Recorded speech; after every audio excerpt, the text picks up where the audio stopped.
Good morning, my name is Paul Goldberg.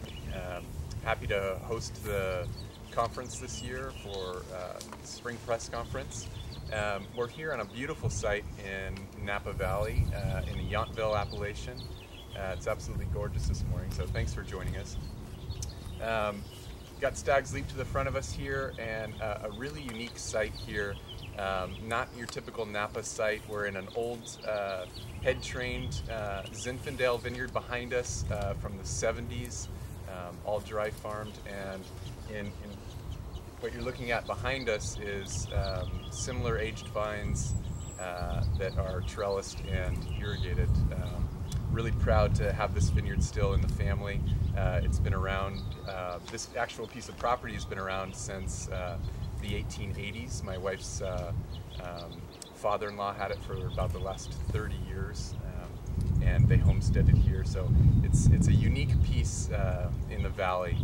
We're really proud to have it, and the vines are thriving and making really good wine, going to the Prisoner, a really well-known Zinfandel blend here in Napa. So we're going to talk a lot about a lot of things this morning, and I'm going to start off by kicking it to Amy, and she's going to give us a growing conditions report and where we're at in the season. Good morning. Thank you for coming, and thank you for tuning in to the Spring Press Conference put on by the Napa Valley Grapegrowers. My name is Amy Warnock. I'm the viticulturist for Orin Swift Cellars. I'm so glad that we have chosen this site for our venue. It's really, Napa is so special with vineyards such as this, where generations have been here for years, and we as sort of the next generation have so much to learn from them and carry the responsibility to learn from them. They've seen it all, be it crazy weather events or shifts in the marketplace. They're such a resource. However, the new generation of growers also have a responsibility to push the envelope and ask the questions and continue to improve our farming practices and our sustainability. Napa is such a special place because we all really do work together. Whether your grandfather taught you about grapevines or you're new to the industry, there's really a place for you here as long as you wake up early, you show up on time, and you work your buns off. So this is a really exciting time, and I'm not just saying that because it's March Madness. This is springtime, it's bud break, and the 2013 growing season is starting. So events that have a few events that have already happened and events that are yet to come are shaping our 2013 vintage.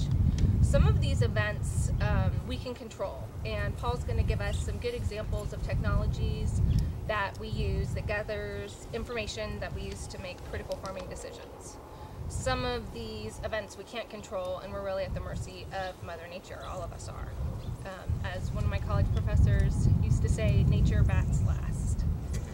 So here we are in 2013, beginning of the growing season. What do we know so far?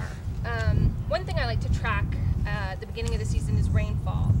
So far we've gotten about 26 inches of rain in this growing season. Last year at this time we'd also gotten about 26 inches of rain, so similar to last year. 2013 at this time we were logging in about 37 inches of rain. A normal year for this area at this time of year, a normal rainfall is about 26 inches of rain. So technically we're tracking normal. However, most of the rain that we've gotten this season happened in December. I think we got 13 inches of rain in one weekend. So our soils are starting to dry out, and we will soon start thinking about irrigation. Another piece of information that we can track right now to judge this growing season versus other growing seasons are where are we in bud break dates. So I'm seeing in vineyards that I'm looking at, bud break is about 4 days earlier from last year, or what are you guys seeing? I would say about that. I'm working mostly with Bordeaux varietals, and the Merlot is just starting. Okay. And last year was starting maybe a little bit later, or? Yes. Okay. Yeah, some of our cooler weather varietals down towards the Carneros, Pinot Noir, Chardonnay are starting to push out now. So we've got an inch of growth or so, and it looks fairly uniform, and good weather on the horizon, so we're excited about that. Okay, great. So if we had a crystal ball and we knew how much rain we were going to receive from now through harvest, what our temperatures would be through the season, and how much crop our vines would set, then we would all have much easier jobs. Vacation. Right. However, we don't know these things. Long-term weather forecasts are predicting some rain this spring, which is good news, and warm to hot temperatures this summer. So things that we know right now are rainfall and bud break dates. The rainfall will help us. We know how much soil is in our soil profile, and that, along with temperatures and relative humidities, will help us plan our irrigation schedules. As the vines are coming out of dormancy and the shoots are starting to grow, we're starting to see the little clusters. So give us a week or two when we have a little more shoot growth, and that will be our first indication of yield, is how many clusters we're seeing. You know, will this be a light year, a really heavy year? That'll be the first piece of information that we'll know. Things that we don't know yet, but we need to track and react to, are the frost risk. This is a critical time for frost. Spring, summer, and harvest rainfall, and temperatures. Will it be warm enough in critical growing points such as bloom, so we get good pollination and set? Will it get too hot? Will we get sunburn? Things that we just need to be ready for. As with every year, we start this season with hopes and enthusiasm. We look forward to reporting to you at the Harvest Press Conference what hand Mother Nature dealt us and how we reacted, and how the resulting 2013 vintage looks. So if you have any questions throughout the growing season, please feel free to ask any of us or anyone at the Napa Valley Grape Growers, and we'll let you know what we're doing to grow the greatest grapes we can. Thanks. Remy? Hi, I'm Remy Cohen, and I'm the Director of Winemaking and Vineyards for Cliff Lady Vineyards, a neighbor here in Yountville. And Amy was talking about the anticipation that comes with bud break and the start of this cycle of the growing season in the vineyard. As we approach bud break, we have the excitement and anticipation of what the 2013 harvest will bring. But as the grapevine grows in a cycle, so does the wine industry, and this is a really interesting time in the wine business. We are moving from a period of excess that started with a planting boom during the early 2000s when the San Francisco Bay Area was having a tech boom. And in 2005, we actually had a record vintage in California with the most grapes that had ever been produced in California at that time. Now, the 2005 vintage had wines on the market in 2007 and 2008 when the economy took a downturn. And we started having a period of excess supply. And that was really challenging for grape growers in the Napa Valley. And that lasted for a few years with two challenging seasons that were also very low yielding in 2010 and 2011. Now, the light vintages, people pulling out vineyards during this economic downturn, actually has now changed the cycle, and now we're moving into a period of shortage, which is actually great for the Napa Valley grape grower because Cabernet and other grapes in Napa Valley are in high demand. In fact, 2012 to 2011, the price for Napa Cabernet went up over 8%. So the demand is strong. In fact, 1 ton of Napa Valley Cabernet costs over $5,000 on average, so it can go much significantly higher than that. And that's actually more than twice any other reporting district or county, and over 4 times the California state average. This is really important to think about when you think about Napa's reputation as a global producer of wine grapes, but really we're only producing about 4% of all of California's wine production, so these grapes are extremely valuable. We have only 45,000 acres planted in Napa, about 75% of which are red grapes and about 20,000 acres of which are Cabernet. And so it's really important for us to safeguard and protect our assets here and our growing season, even though we are at the whim of Mother Nature. And what's great for us is that we have so many tools, technology, we have a legacy from old farmers that we have access to in the Napa Valley Grapegrowers organizations and industry as a meeting place and a place to share information. And Paul is actually going to also go into some technology that's available that helps us safeguard our season. Not only are we thinking about protecting our grapes, but one of our other valuable resources here is our farm workers. And the Napa Valley Grapegrowers has started an organization called the Farmworker Foundation, which is a nonprofit organization that's designed to support and enrich the lives of our farm workers and their families through educational events and also events that are community outreach so that the farm workers and their families can understand what's available to them in the Napa community. So I'm going to pass it back to Paul so that he can talk about how we safeguard our season, our vintage, our grapes, and also support and enrich the lives of the farm workers and their families. So one of the things that really excites me about growing premium wine grapes here in Napa County is that we're always on this quest to improve what we're doing as it relates to quality. And with that quest, we have amazing opportunities to look for new ideas and new innovations. And a lot of that now in the past few years has come in the form of technology. We touched a little bit about bud break coming up here pretty quick. And we're going to need to be using measures to control, to have frost protection. We do that in a couple different forms. Traditionally in the past, that has taken a lot of manpower and spread out over the entire valley, making sure we're safeguarding our crops against those freezing temperatures. Now at home, just to kind of give you an idea of how things have changed, at my home, I have a home office set up, and it looks like a bit of a command center where I have multiple computers that are monitoring all of our vineyards throughout Napa County, and also not only monitoring, but I can control wind machines from my house and also other frost protection in the form of sprinkler irrigation to keep those vines safe. So we've had a drastic change, and what that change really translates into is much more sustainable grape growing. Not only economic sustainability, but also our environmental impact. Our company calculated that we're using about 20% less fuel just during the bud break season because of the integration of technology into the company and the use of less resources as a result. So it's really pretty awesome. When we talk about technology in vineyards, like I said, in the past few years, there's kind of been two kind of key components.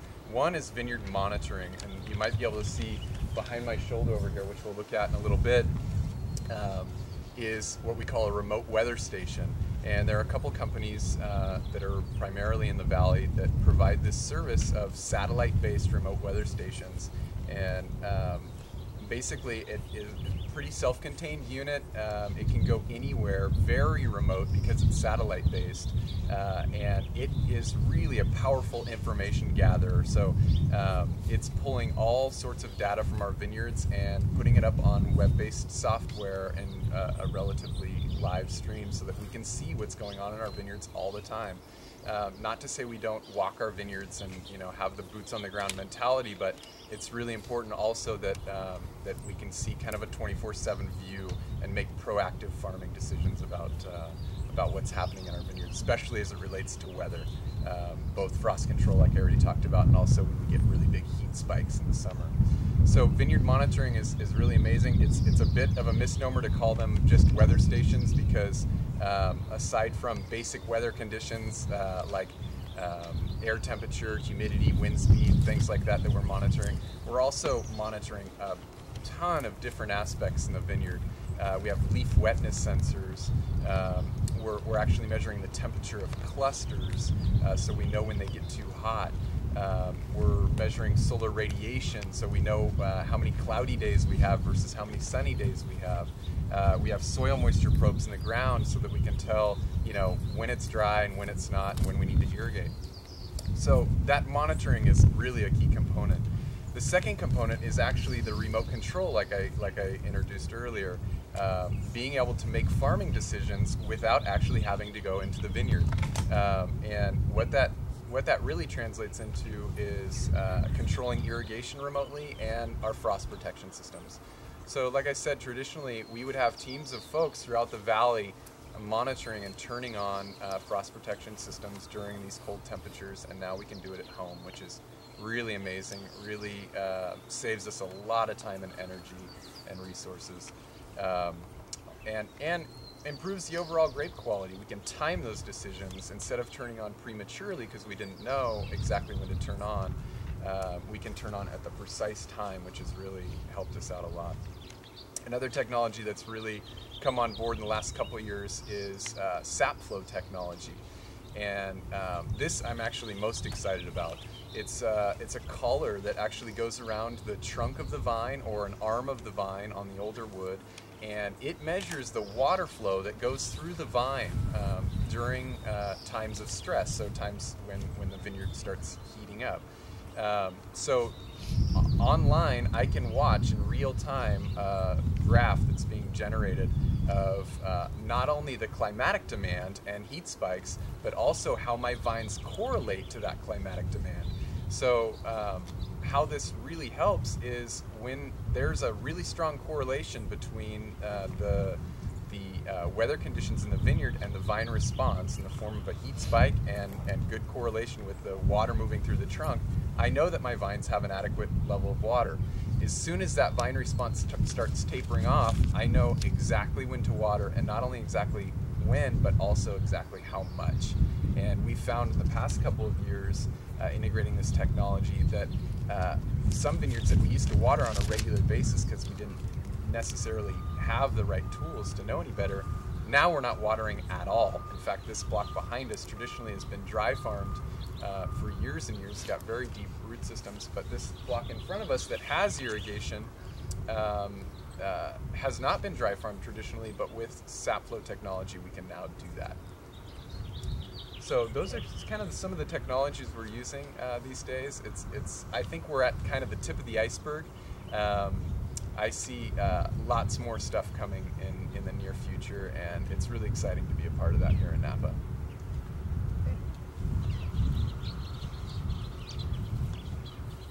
So we have some questions coming in. One question is, someone asks, I'm seeing a lot of sheep in Napa Vineyards. What's this about? Somebody address that? Yeah, they're natural weed eaters. So there are companies where you can actually sort of rent a herd of sheep and put them in the vineyard, and they do your mowing for you, and it's also natural compost. It's great. Yeah, we also there's herds of sheep here in Napa, which like Amy said, are fantastic. They really can mow the grass down and our cover crops pretty uniformly in the spring, especially in a dry spring like this, so the sheep aren't causing compaction in the vineyards. But also we have herds of goats too for rent throughout the valley, and we don't actually put those in the vineyards necessarily, but we put them in the ditches along vineyards and fence them in and let them go ahead and eat the vegetation in the ditches so that we don't have to run weed eaters and other machines. We just use the animals to do it naturally. I heard they love poison oak. And berries, berry vines. A couple other questions. Somebody wants to know, is Cabernet still king in Napa? Yes, so about 20,000 of our 45,000 acres here are planted to Cabernet, and it's also some of the most expensive fruit that we grow and still in high demand.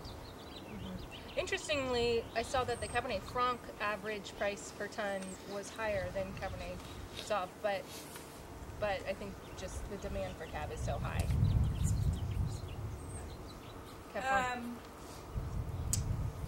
Another question, how does technology affect your workforce? That's a great question. I think it affects in a couple ways. When we used to talk about technology a few years ago, it was a lot in relation to mechanization of vineyard operations. In fact, our company purchased a leafing machine last year because the old adage, timing is everything, is very important in vineyard work. And when you have a very rapid growing season like we did last year, we need to be pulling certain leaves around the clusters to expose that fruit to light. And so mechanization can really help with things like that. Now when we talk about technology, we talk about more on the lines of integrating, wired technology and wireless technology for remote monitoring and control. And I think that has a really positive effect on the labor force, in the sense that we can use labor, in different ways. Instead of sending people out in the middle of the night to monitor, vineyards that could potentially freeze, they can stay at home, and I can call them, just when I need them, or things like this. So there's definitely a large labor force. We need people day in and day out on a perennial crop like grapes.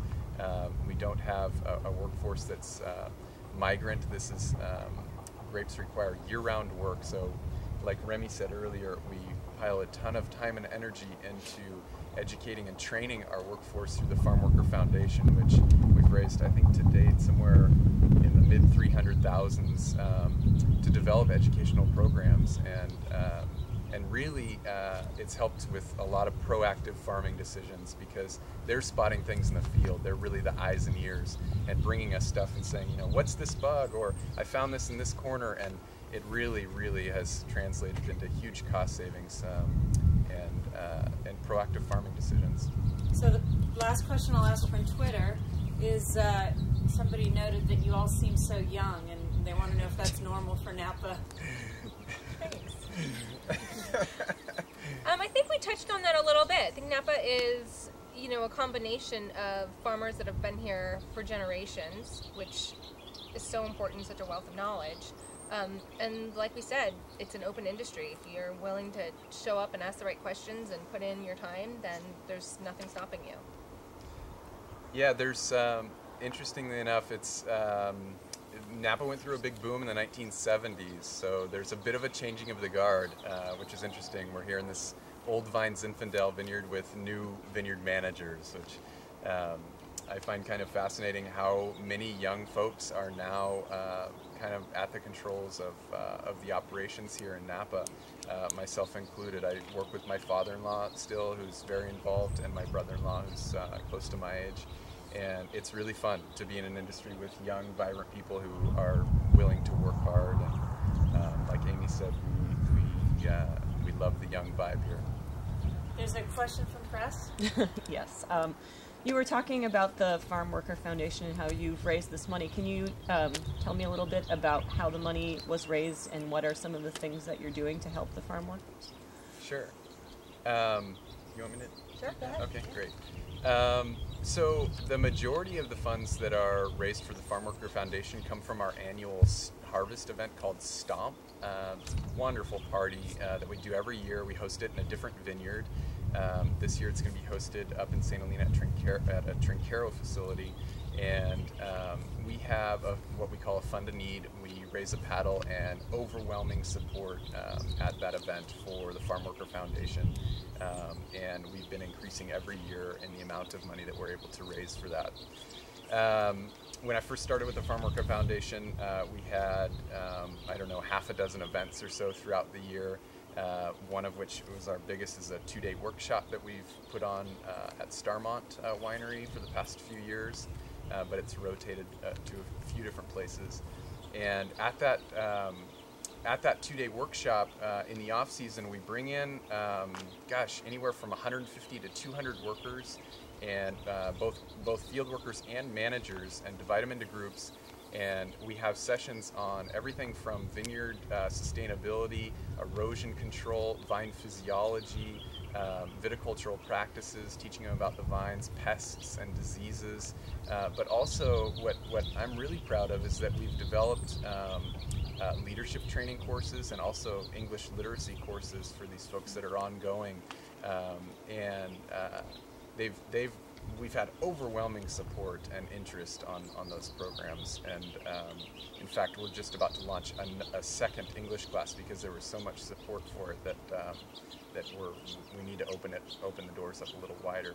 So that 2-day workshop is instrumental. We also do field days throughout the year. We bring people, we bring the farm workers to a specific site to look at different things during the growing season, which is really important, not just looking at things in the off season.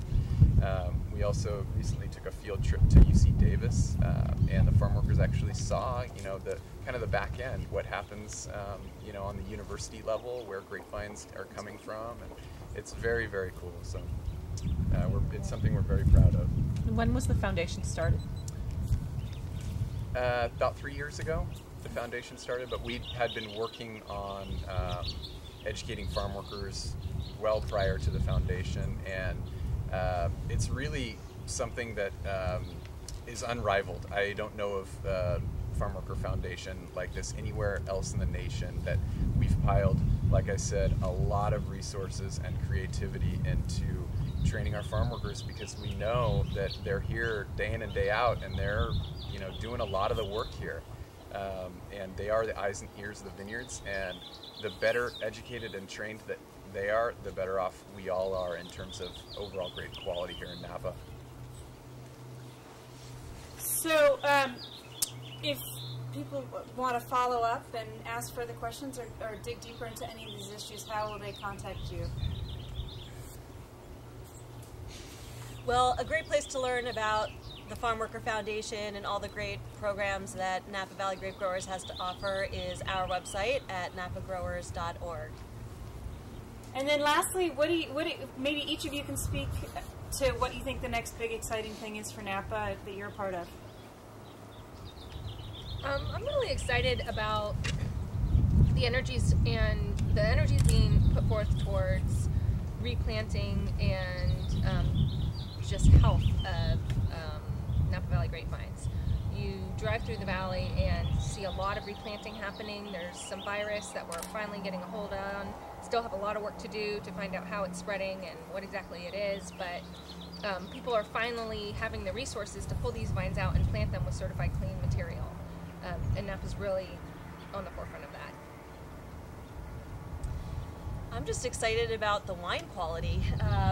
All this work in the vineyard translates to an enjoyable product in the end that tells the story of the season and the workers, and all the energy that's put forth in the vineyard gets to turn into an enjoyable product. And with all this effort, I think the quality of wine in Napa is just always on the rise, and it's really exciting.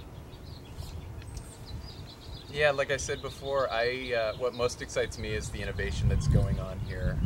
We're at the forefront of kind of paving the way in terms of great quality in this area. And you know, when you drive up and see the valley, whether you come up 29 or Silverado Trail, and you look left and right and see all these beautiful vineyards, you really, like Amy touched on, you really don't have a good appreciation for how much work, hard work it takes to make this happen up here, and also the technology now that's involved in it. So I'm excited to see where that goes. Like I said, I think we've just scraped the surface. Well, thank you so much to our speakers today, and here's to a great vintage. Yeah, Cheers. Cheers.